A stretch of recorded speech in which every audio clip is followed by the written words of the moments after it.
ಕೆಡಿ ಸಿನಿಮಾದ teaser launch ಹೈದರಾಬಾದ್ನಲ್ಲಿ ಅದ್ದೂರಿಯಾಗಿ ನಡೆದಿದೆ. ಪ್ಯಾನ್ ಇಂಡಿಯಾ ಮಟ್ಟದಲ್ಲಿ ರಿಲೀಸ್ ಆಗುತ್ತಿರುವ ಈ ಚಿತ್ರಕ್ಕೆ ಪ್ರೇಮ್ ನಿರ್ದೇಶನ ಮಾಡಿದ್ದಾರೆ ಮತ್ತು ಧ್ರುವ ಸರ್ಜಾ ನಾಯಕರಾಗಿ ನಟಿಸಿದ್ದಾರೆ. ಈ ಕಾರ್ಯಕ್ರಮದಲ್ಲಿ ಸಂಜಯ್ ದತ್ ದಕ್ಷಿಣ ಭಾರತ ಚಿತ್ರರಂಗದ ಪ್ಯಾಷನ್ ಅನ್ನು ಹೊಗಳಿ ಬಾಲಿವುಡ್ನಲ್ಲಿ ಈ ಪ್ಯಾಷನ್ ಕಡಿಮೆಯಾಗುತ್ತಿದೆ ಎಂದು ಹೇಳಿದ್ದಾರೆ. ಬಾಲಿವುಡ್ನಲ್ಲಿ ಧರ್ಮೇಂದ್ರ, ಅಮಿತಾಬ್ ಬಚ್ಚನ್, ಸಂಜೀವ್ ಕುಮಾರ್, ದಿಲೀಪ್ ಕುಮಾರ್ ನಾಯಕರುಗಳು ಇದ್ದಾಗ ಇದ್ದಂತಹ ಪ್ಯಾಷನ್ ಈಗಿನ ಬಾಲಿವುಡ್ನಲ್ಲಿ ಕಾಣೆಯಾಗಿದೆ. ಆ ರೀತಿಯ ಪ್ಯಾಷನ್ ಈಗಿನ ದಕ್ಷಿಣ ಭಾರತ ಚಿತ್ರರಂಗದಲ್ಲಿ ಇದೆ ಎಂದು ಸಂಜಯ್ ದತ್ ಅವರು ಹೇಳಿಕೊಂಡಿದ್ದಾರೆ. ಇತ್ತೀಚಿನ ದಿನಗಳಲ್ಲಿ ಬಾಲಿವುಡ್ನಲ್ಲಿ ಸಂಜಯ್ ದತ್ ಅವರಿಗೆ ಯಾವುದೇ ಅವಕಾಶಗಳು ಸಿಗುತ್ತಿಲ್ಲ. ಈ ಕಾರಣಕ್ಕೆ ಅವರು ದಕ್ಷಿಣ ಭಾರತದಲ್ಲಿ ಬ್ಯುಸಿಯಾಗಿದ್ದಾರೆ. ಈ ಮೊದಲು ಅವರು ಕ್ಯಾನ್ಸರ್ ಗೆದ್ದು ಬಂದಿದ್ದಾರೆ. ಒಂದು ಕಾಲದಲ್ಲಿ ವಿವಿಧ ರೀತಿಯ ದುರಭ್ಯಾಸಕ್ಕೆ ಅವರು ಒಳಗಾಗಿದ್ದರು.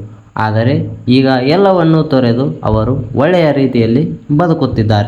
ಸಂಜಯ್ ದತ್ ಅವರ ಸಿನಿಮಾ ಜೀವನಕ್ಕೆ ಮರುಜೀವ ಕೊಟ್ಟಂತಹ ಸಿನಿಮಾ ನಮ್ಮ ಕನ್ನಡದ KGF ಚಾಪ್ಟರ್ 2. ಹೌದು, KGF 2 ಚಿತ್ರದಲ್ಲಿ ಅಧೀರನಾಗಿ ಸಂಜಯ್ ದತ್ ಅವರು ಕಾಣಿಸಿಕೊಂಡರು. ಅಲ್ಲಿಂದ ಅವರ ಸೆಕೆಂಡ್ ಇನ್ನಿಂಗ್ಸ್ ಆರಂಭವಾಯಿತು. ಇದಾದ ಬಳಿಕ ಹಲವು ದಕ್ಷಿಣ ಭಾರತದ ಸಿನಿಮಾಗಳಲ್ಲಿ ಅವರು ನಟಿಸಿದ್ದಾರೆ.